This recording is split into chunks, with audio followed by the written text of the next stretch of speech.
Welcome back to the Wedding Buzz. It's your host Sydney, and I'm really excited today because I have a special guest DJ with us who I actually met in Las Vegas at Wedding MBA last November. I can't believe how long it's been.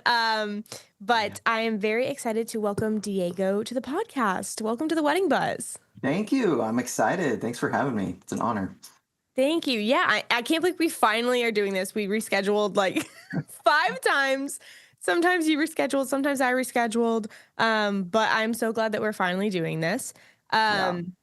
I also can't believe how like quickly time is going. Like when I was thinking about this morning, I was like, we met in November at Wedding MBA. That was over 6 months ago now. Yep. Well, that just means that we're both busy and that, business is good and the career is keeping us, with a full plate. So that's a good problem. Yeah. That is true. That is very, very true. It's good to be busy.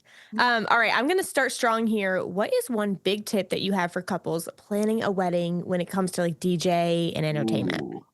Ooh, just jumping right in the deep end. I love Jump it. in. What's your big tip?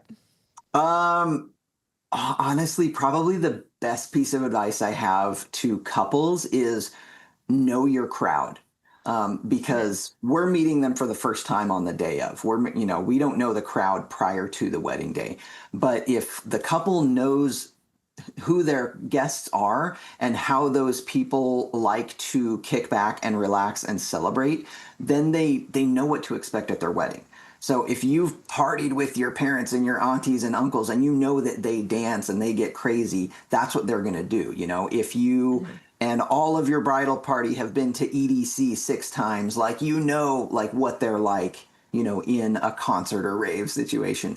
But if you haven't been to a lot of formal events and weddings with a lot of the people that are going to be at your wedding, like you might not know whether or not this is a like raging dance crowd. And it's okay to not know that.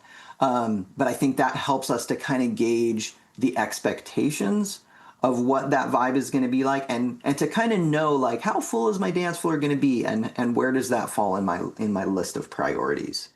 It's so true. It's so true. And like every crowd is different. Even me as a planner, I have to I ask my couples a lot of questions.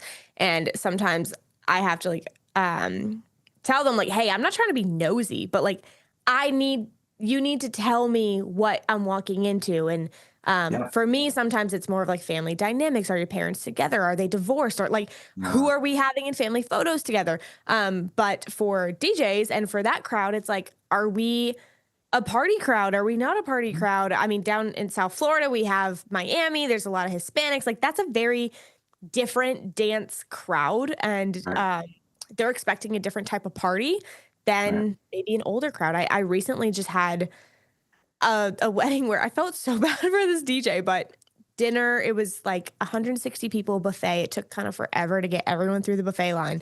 He was like, I can crank it up. I can finally party. And he started the music. Everyone went outside.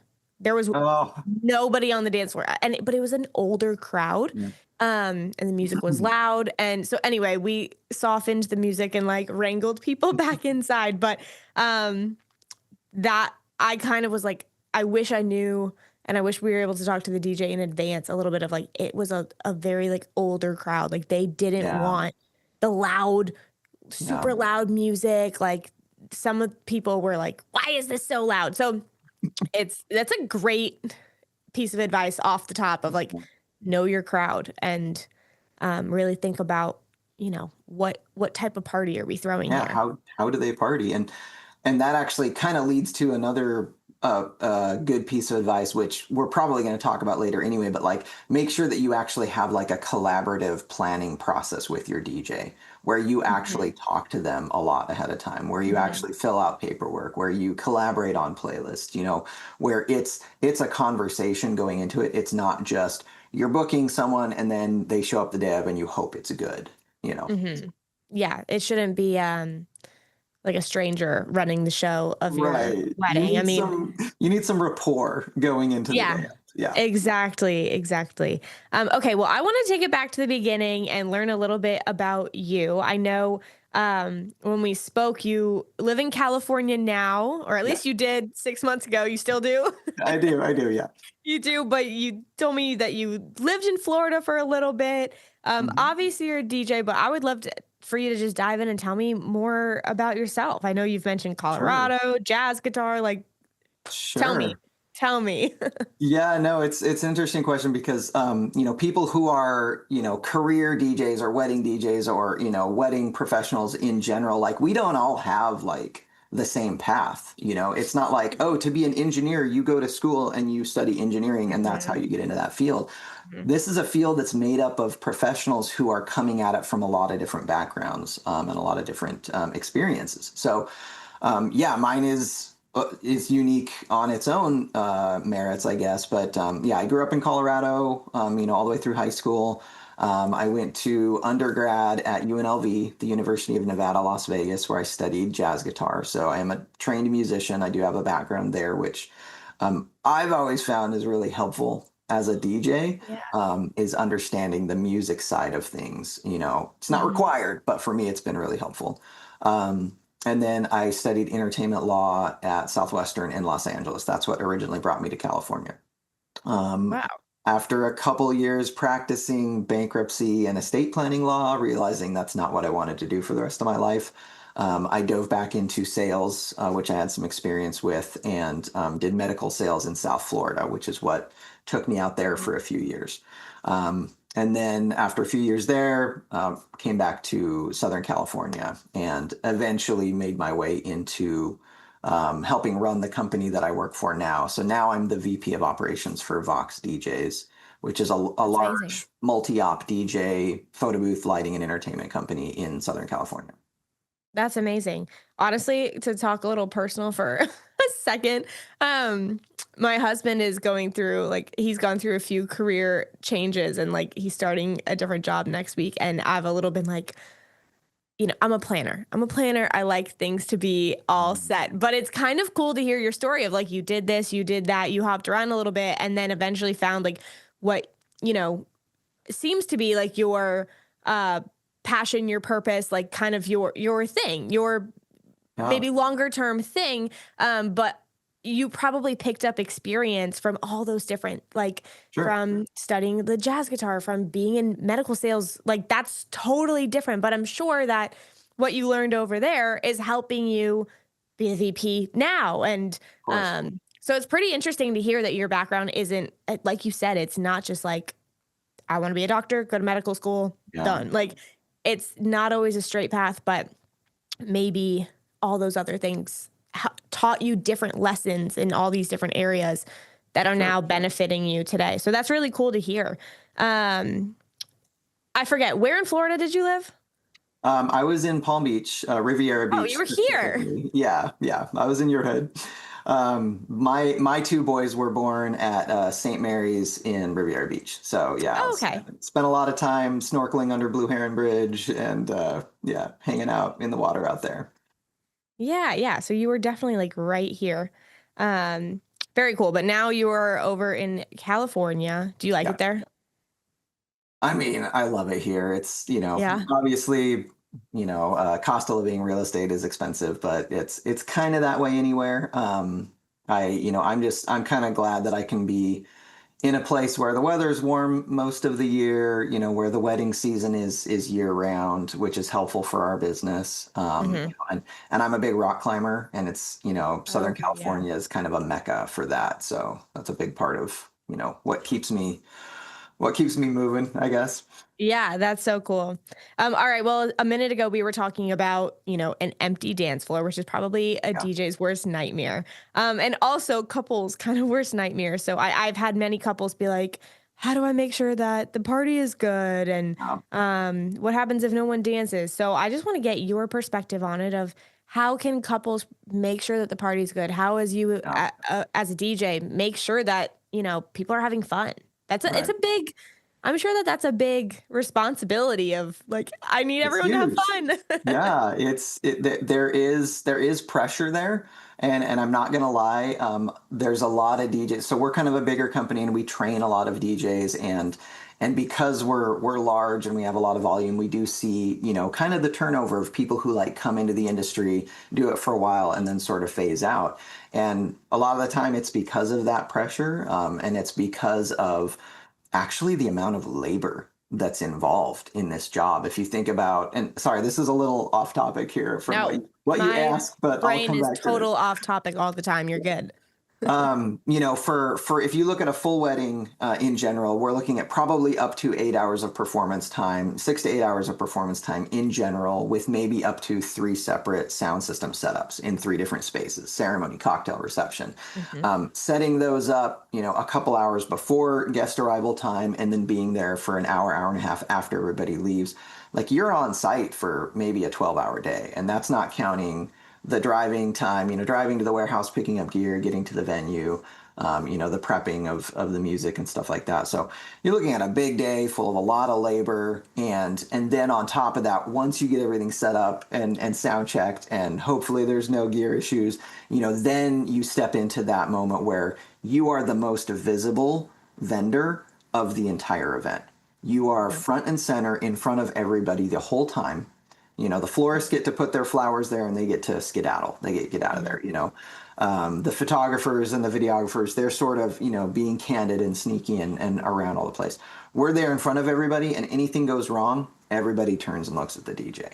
The mic stops working during ceremony, 200 people turn their heads and look at the DJ. No one's on the dance floor, everybody's looking at the DJ. So it is a big, hit the nail on the head. It's a big pressure to make sure that people have fun and dance. So to answer that question, um, a couple of things. One is, like we were talking about, that preparation ahead of time, having that conversation between the couple and the DJ, really collaborating and talking about the music. Who is your crowd? What are they going to appreciate? What are they going to know? What insight can you give us about your friends and family that we wouldn't be able to suss out just by reading the room?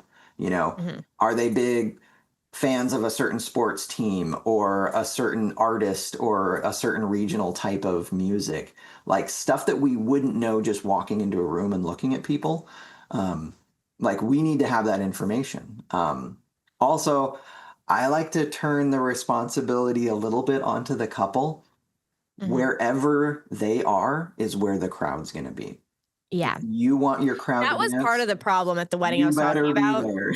The photographer took them outside to do like sunset photos, and the Yeah. entire crowd just followed. And I was like, "Ugh." Everyone follows with their phone because they want those pictures too. Yeah. If the bride and groom really want everyone to dance, they better be on the dance floor like 80% of the time, Yeah. because that people will rally around the couple. They'll be where they are. And actually, this is a helpful tip for planners and for venues. Put the bar next to the dance floor. Hmm. Don't have it in a separate room.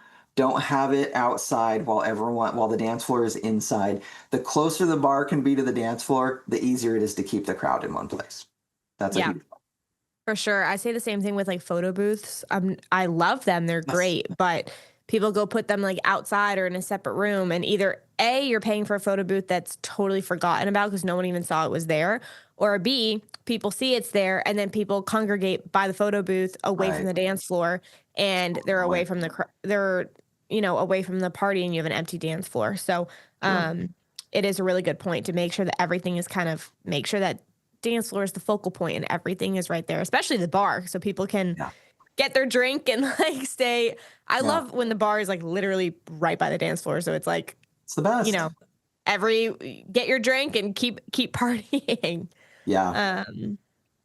Um, that is a very good point. I realized that I jumped around a little bit. I'm so sorry, but going back to talking about you and how Hey, you got your there's no start. structure here. That's okay. Welcome to, it's so funny. You would think as a planner that I'd be like total type A, which I am when it comes to like my timelines and stuff on wedding day, but the real me is like, no, scattered. All But good. we talked about like some of your history, but not about how you specifically got into DJing. I know you said something Mm. about a bandmate got married in college and, Oh, um, Yeah, that Like, is a when fun did you question. wanna be a DJ? Um, well, growing up as a musician, I always fancied myself really good at picking out music. I think we all do, right? In our minds. And in college, I had a roommate who I grew up with, and he was a DJ, and he actually built like his own speakers. And this was back in the day when like we're talking like the club speakers were big enough that you could like step into the speakers. They're built out Yeah. with like plywood walls, and then they would install these huge speakers. So I had a roommate that did that, and so I got to play around with his gear for a couple of years, and then I was always in bands, and I was the lead guitarist and vocalist and stuff. So I owned the PA system, which is the speakers and the microphone and the mixer. And one of my band members was getting married, and this was 2002, 2003, I want to say. And he was like, "Hey, I'm getting married. It's total casual, at this golf club. We're not hiring a bunch of professional vendors or anything, but can you come bring the PA system and the microphone, and then I'll bring my 5 disc CD changer, if you guys remember those." And he's like, I'll burn a bunch of, songs that we want to dance to. And then like, you just like hit play and shuffle and then do a couple of announcements. Is that cool? And I was like, of course, like, let's go. Let's have fun. And then after that, I was like, well, people make money doing this, right? Mhm. I mean, there's got to be a market for this, and so I immediately bought like a CD tray, that has like 2 CD trays that you can put in. I started burning a bunch of mixes, and I just kind of built this Frankenstein system and sort of like started marketing myself. But then I went and found a company. This was in Las Vegas when I was at UNLV. I went and found a company called Sight and Sound Entertainment. Shout out to Pat and Jody Harris, who are still there, still rocking. And they sort of gave me my step into the professional wedding DJ industry. And I started working with Very them cool. for a couple of years. And then once I finished my degree there and went to LA to start law school, that's when I joined VOX DJs for the first time. And going into grad school, I wanted to work with a company that, had multiple sound systems that I could just go and check out gear and show up and basically like rock the wedding without doing, all the marketing and the booking and all that Mhm. stuff. And so worked with them for several years until moving to Florida.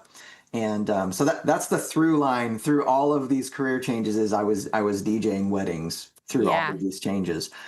So out in Florida doing medical sales, I teamed up with 84 West Studios. They were transitioning from Party Time DJs to 84 West Studios.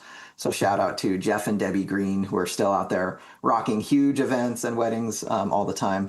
And they mentored me quite a bit for the 4 years that I was out there. And then when we transitioned back to Southern California, jumped back in with Vox DJs, and then eventually got to the point where I started doing sales and booking and um,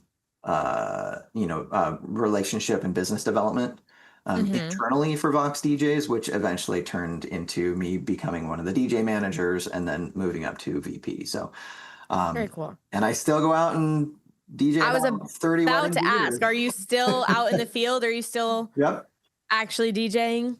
Yeah, I do. I do on average 3 a month. So I keep Okay. 2 weekends free every Yeah. month. Because I have kids that I'm raising, and Mhm. and I've hobbies and stuff, and that's a big, probably a big point that we always try to teach our DJs and other vendors is like, man, you have to carve out the time for yourself, and you have to schedule that out ahead of time because Yeah. if you don't, it's all going to get filled up, and then you're never going to have time to spend for yourself, and you're going to burn out. So Yeah.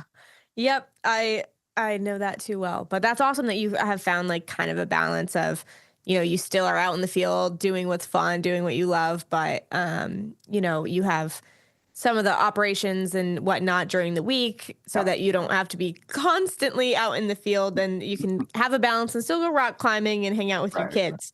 exactly. Yeah. Um, when couples are looking for a DJ, do you have any advice to couples of like, how do you know if this guy's good? Like, because Mm, people will send me as the planner I have people who I work with who I know and trust, and with Instagram and stuff these days, they find random people, which is great, which is fine, but they send them to me and they're like, "Do you think this guy's good?" I'm like, "I don't know." Like I Might be.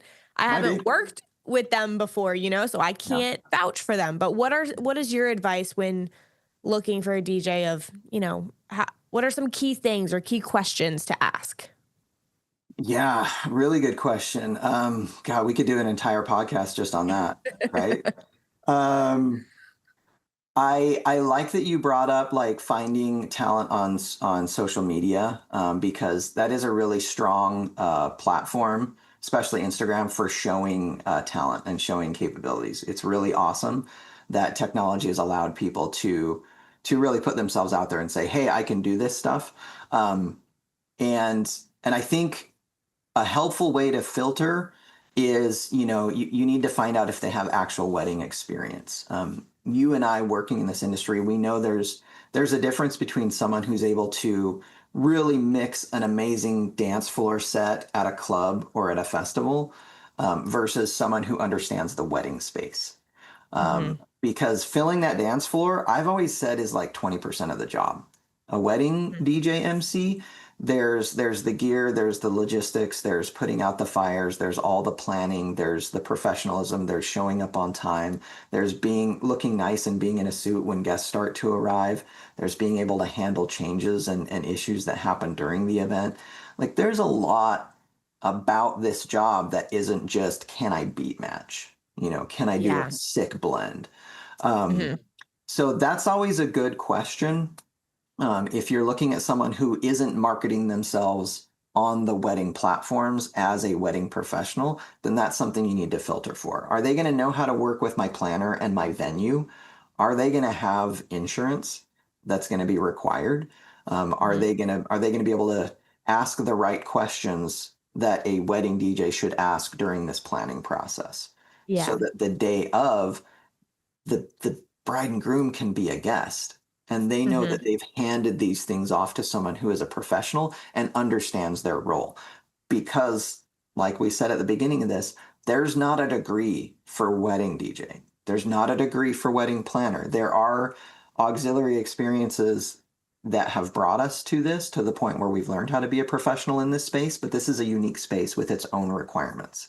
Mhm. Um, I mean, even like my sister is a veterinarian, so she went to 4 years of undergrad, 4 years of grad school where she I mean, studied her tail off, it almost wrecked her for a few years, like how hard her school was. And her first year after graduating, when she first had clients, she was like, "Who put me in charge?" Like now, like that hands-on learning is so key even after yeah, she had 8 years of school. yeah, Now, years later, she's super confident because she's actually done it. She's actually done the surgeries herself and all of that, but yeah, at first, it's scary and stuff even after all the schooling. So, same sure. with our industry is I mean, like I am a certified wedding planner. I did the course.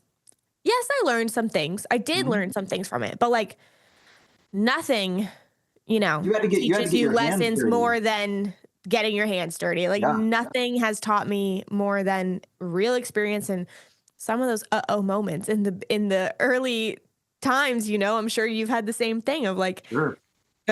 when all 200 eyes look at you because the microphone cut off, it's like that's when you that's when you Yeah. really learn.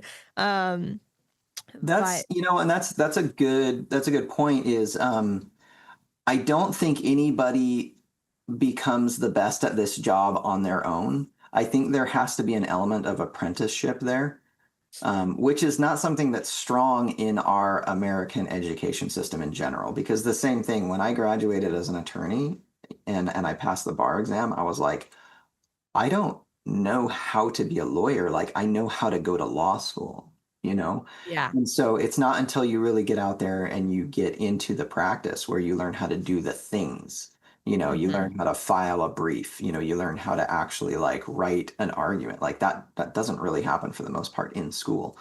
So I think the DJs that understand this, the wedding space the best, are the ones who have worked under the tutelage of seasoned professionals, and some of them, that have worked for multi-ops. Multi-ops are, businesses who have multiple performers and multiple gear Mhm. setups and stuff like that. Mhm. So um, being able to get out there and shadow and see what you're doing, and working as an associate wedding planner, with someone else, and going out and doing the day of stuff and not doing the full thing from day one, I think is really important, and that Yeah, prepares you and seasons you for this. um, but for sure.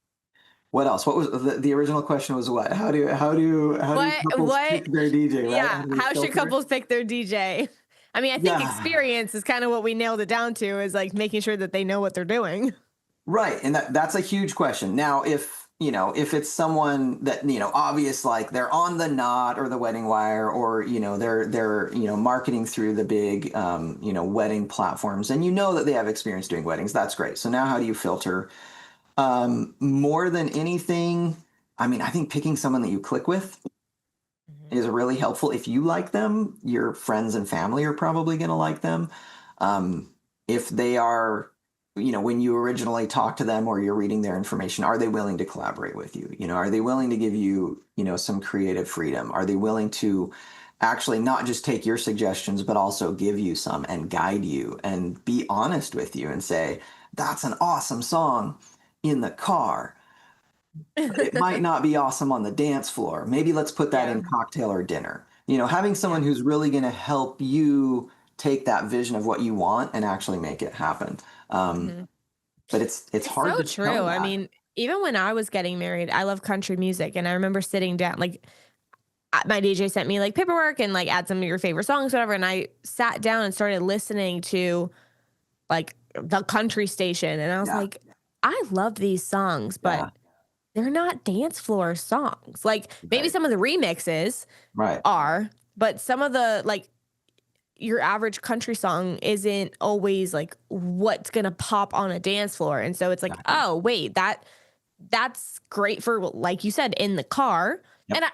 I'm not, I don't mean to generalize all country is bad for dance floor. I'm sure that there are some songs that are great and some There's some total remixes and bangers. stuff. There's some total bangers. Yeah, But as just exactly what you said, of like, I had that realization myself of like, oh wait, I love these songs in the car, but like I can't picture myself on a dance floor like yeah. dancing to this. It's like too Do slow or you go to a honky tonk? Do you yeah. line dance to this? Like, have you said it when you started, you were like, yeah, I sat down and listened to the country station. Yeah, you're sitting.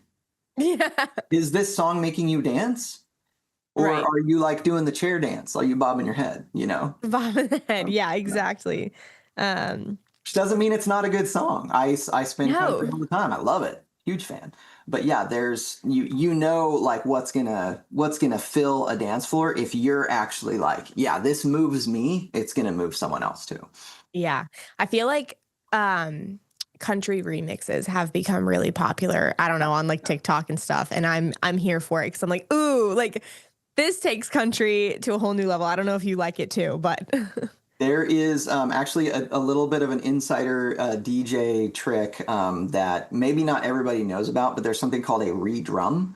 So a remix is when you take a song and you chop it up and you move it around, and a producer, uses different pieces in different places.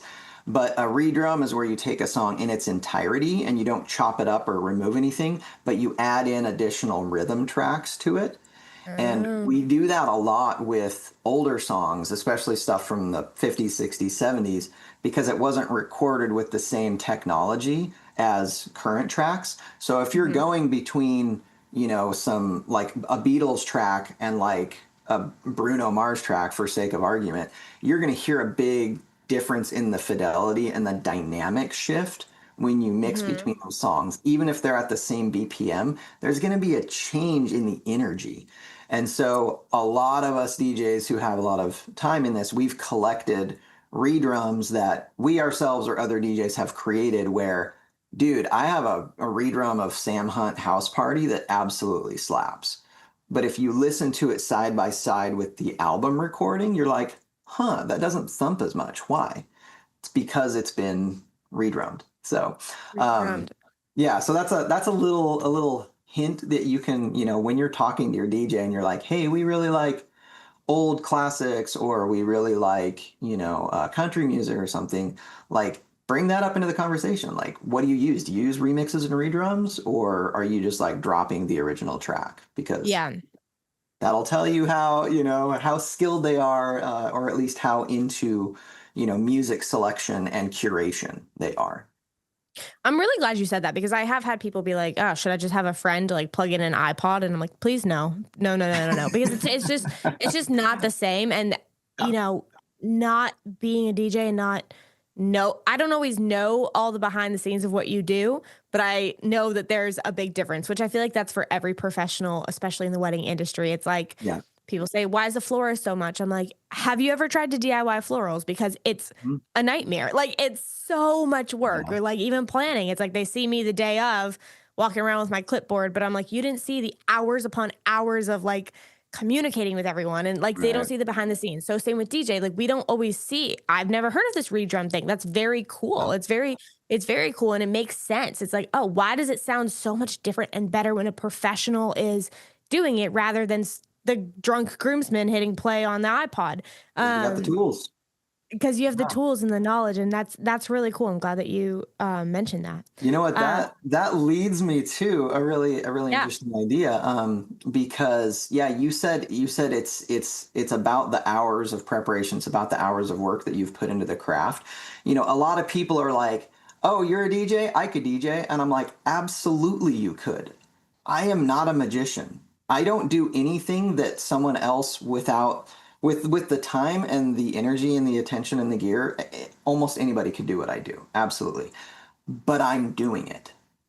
We're yeah, actually putting in the time and putting in the hours and the months and the years of doing the preparation and learning the craft. hmm, This is a trade that yeah, we are becoming like craftsmen and tradesmen at this over the years. And so it's funny because when I do a lot of the booking for our company too, and that's one of the big questions where they're just like, well, why does it cost this much money to bring some speakers and like play some music? And it's like, well, think about it this way. Like, you're picking out a new doctor. Say you, hmm, you got new health insurance, you have to pick out a new PCP, a primary care physician. Um, there's a difference in what those doctors make based on their experience level in the industry. If you're okay using the guy that's in his first year of practice because you don't have a lot of medical problems, totally fine, not a big deal. But then there's doctors who are, they're a partner in their practice and they're a competent surgeon. And then there's, take it further, there's the doctors who are teaching the residency programs and they're an adjunct professor at the medical university while also running three practices of their own. Like, this is what you're paying for, is the hmm, experience and them knowing how to really diagnose what's the issue, or in the case of the wedding, what's the vision and how do we get it there? How do we take yeah, what's in your brain, couple, and turn that into the best outcome possible? That yeah, comes with experience. And I'm not saying that a brand new DJ can't totally slam it and like totally crush a wedding and do a great job. Absolutely. They totally can. Because we've all been there, we hmm, all started somewhere. But I'm just saying, like, where does this land in your list of priorities?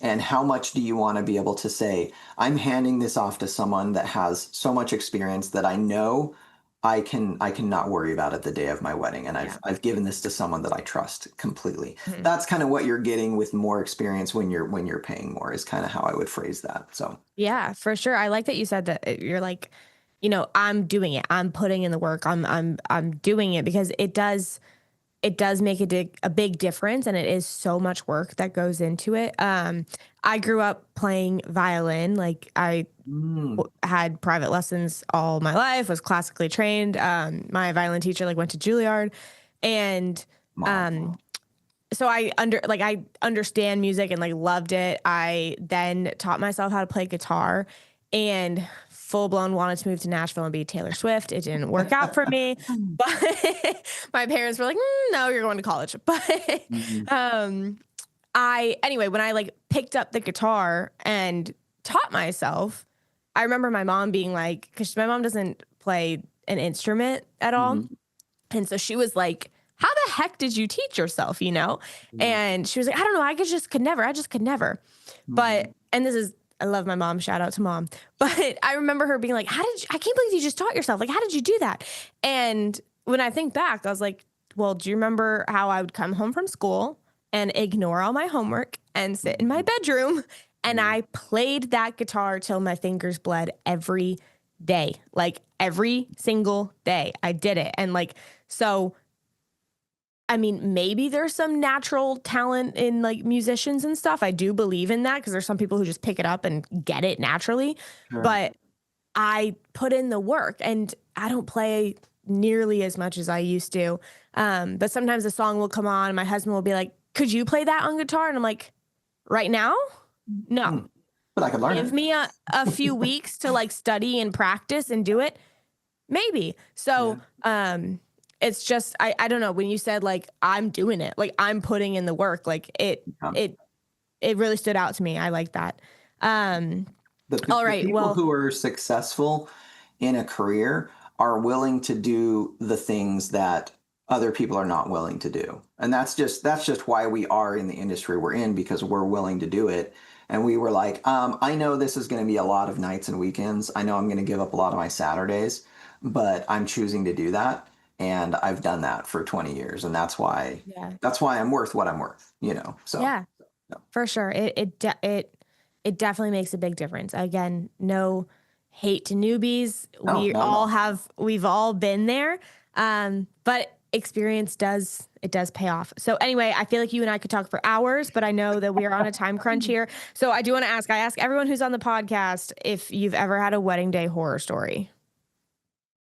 Uh, um, maybe not. Maybe I wouldn't frame it as a horror story. But I have had a few brides and or grooms over the years that didn't make it to the end of their own receptions because they got drunk. They went to the ER with alcohol poisoning. Ah. They slipped on vomit in the bathroom and cracked their head open on the sink. Like I think there's and this is me just giving my 2 cents, like we put so much time and energy and money and focus into planning these events, bringing together the people that really matter.